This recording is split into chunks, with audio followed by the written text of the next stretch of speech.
চ্যালেঞ্জিংয়ের বিষয় ছিল যে বাইকে বসে ড্রোন কন্ট্রোল করা। এই কিছু কিছু টিমের ভিতরে বেয়াদব থাকে, এ কিন্তু অনেক ভালো। দেখেন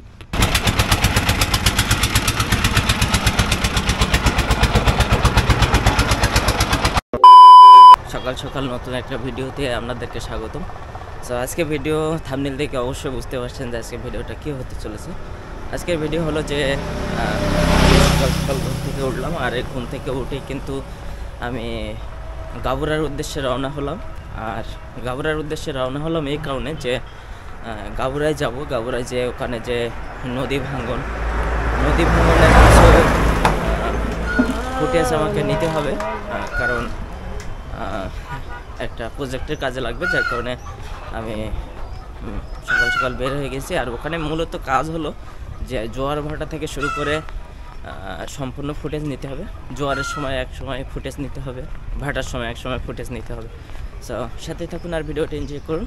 ভিডিও ভালো লাগলে অবশ্যই একটা লাইক করবেন, কমেন্ট করে জানাবেন যে কেমন লাগলো। আর অবশ্যই দ্বিজেন্দ্রলাল মন্ডল ব্লগ চ্যানেলটি সাবস্ক্রাইব করবেন। আর যারা চ্যানেলটি সাবস্ক্রাইব করছেন তাদেরকে অসংখ্য ধন্যবাদ।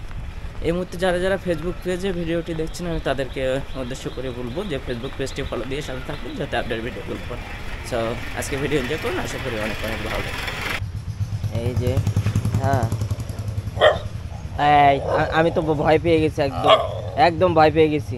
তুই এদিকে শোন। এই কিছু টিমের ভিতরে বেয়াদব থাকে, এ কিন্তু অনেক ভালো। দেখেন এ কিন্তু অনেক ভালো, কিন্তু এ হলো বেয়াদব। এই বেয়াদব। সো কিছু করার নেই। হ্যাঁ, বেয়াদবও থাকে, ভালোও থাকে। সো দর্শক মণ্ডলী, রওনা হয়ে গেলাম।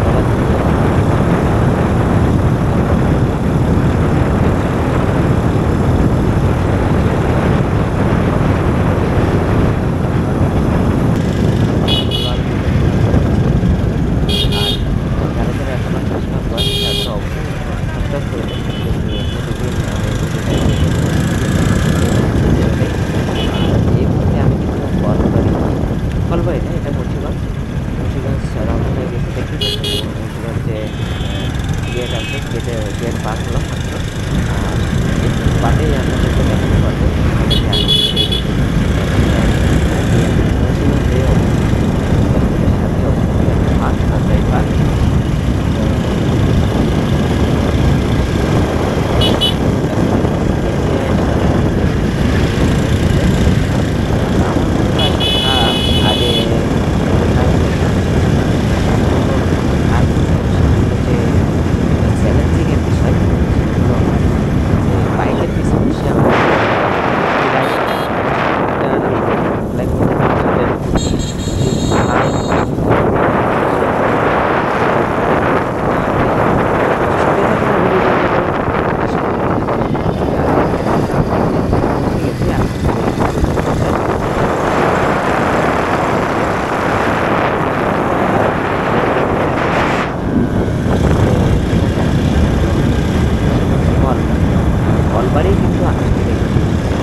কলবাড়ি থেকে ব্রিজটা পার হওয়ার পরে কিন্তু আমি কোনো রকম ভিডিও করবো না, আবার নেলডুমুর যেয়ে কিন্তু ভিডিওটা কন্টিনিউ করবো। এই যে দেখতেই পাচ্ছেন আমি নেলডুমুর চলে আসছি। আর এটা মূলত খেয়াঘাট, নেলডুমুর খেয়াঘাট থেকে কিন্তু অনেক জায়গায় যাওয়া যায়।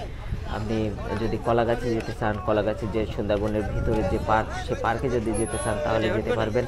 তারপরে গাবুরার উদ্দেশ্যে যদি যেতে চান তাহলে কয়রা যদি যেতে চান যেতে পারবেন, নবে কি যদি যেতে চান সেটাও পারবেন।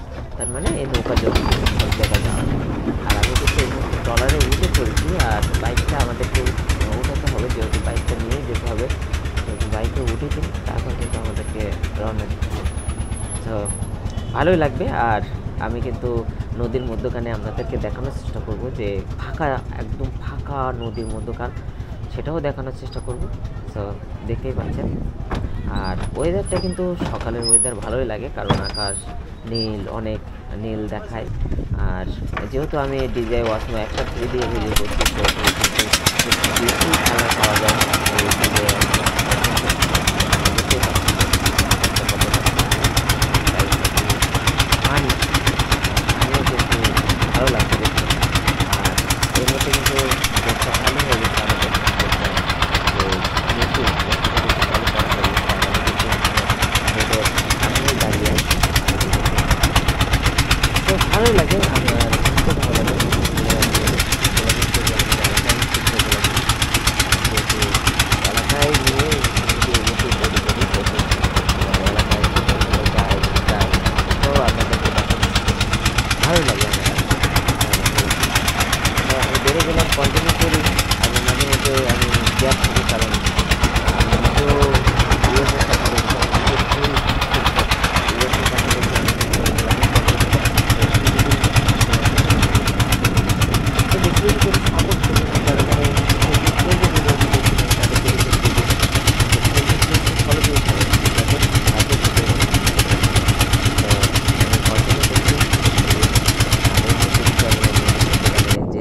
অনেক মধ্যখানে চলে আসছি আমরা সবাই, যেহেতু আমরা 3 জন। আমরা কিন্তু গাবুরার যে খেয়াঘাটে আমরা পৌঁছে গেছি, দেখতেই পাচ্ছেন। এই যে খেয়াঘাট, গাবুরার খেয়াঘাটটা কিন্তু অনেক সুন্দর, তার মানে গাড়ি ওঠার জন্য অনেক সুন্দরভাবে, তারপর মানুষ ওঠার জন্য অনেক সুন্দরভাবে এই ঘাটটা তৈরি করা।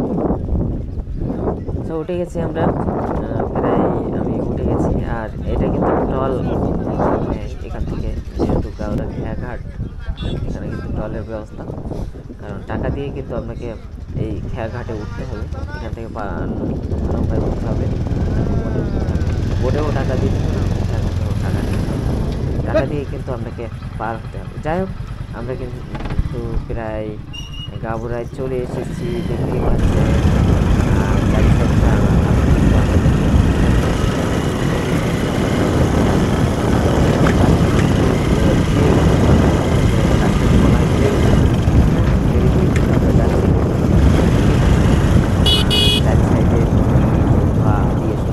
অসাধারণ একটা দৃশ্য। আপনাদের ভালো লাগলে অবশ্যই কমেন্টের মাধ্যমে জানাবেন।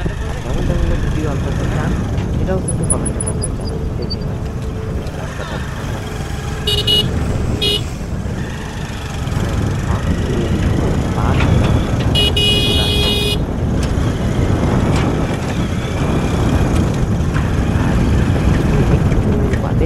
একটু বাদে কিন্তু আমাদের বাইকের অনেকে একটা চ্যালেঞ্জিং বিষয় ড্রোন ফ্লাই করা, কারণ রানিং বাইকে বসে ড্রোন ফ্লাই করা কিন্তু অনেক চ্যালেঞ্জিংয়ের বিষয়। তাও করা যায় একটু আপডেট ড্রোন হলে, কিন্তু আমার কিন্তু ড্রোন বেশি দামি না আর আপডেটও না। আমার DJI Mavic Mini, যেহেতু Mavic Mini দিয়ে আমি ভিডিও শ্যুট করি, সেহেতু দেখতেই পাচ্ছেন যে আমাকে বাইকের পিছে বসে কিন্তু ভালোই একটা চ্যালেঞ্জিংয়ের বিষয় আছে, যে বাইকের পিছে বসে DJI Mavic Mini আমি ফ্লাই করছি খালের উপর দিয়ে। তো মাঝে মধ্যে একটু সিগন্যাল লস হয়, কারণ এই এলাকায়, গাবুরা এলাকায় কিন্তু ফোনের নেটওয়ার্কই ভালোভাবে পায় না, সেহেতু ড্রোনের যে জিপিএস সিস্টেম কিন্তু মাঝে মধ্যে আমাকে অনেক প্যারা খেতে হয়েছে এই বাইকের পিছে বসে যে ড্রোন ফ্লাই করা। সো দেখতেই পাচ্ছেন আমি মোটামুটিভাবে ফ্লাই করছি। আমি নিজেকে ভালো পাইলট বলবো না ড্রোন ফ্লাই করার জন্য, আমি মোটামুটিভাবে আর কি কভার করছি। এই যেহেতু 10 কিলোমিটার, আমার ড্রোনের ব্যাটারি আছে তিনটা ব্যাটারি দিয়ে কিন্তু আমাকে 10 কিলোমিটার অনেক চ্যালেঞ্জের বিষয়।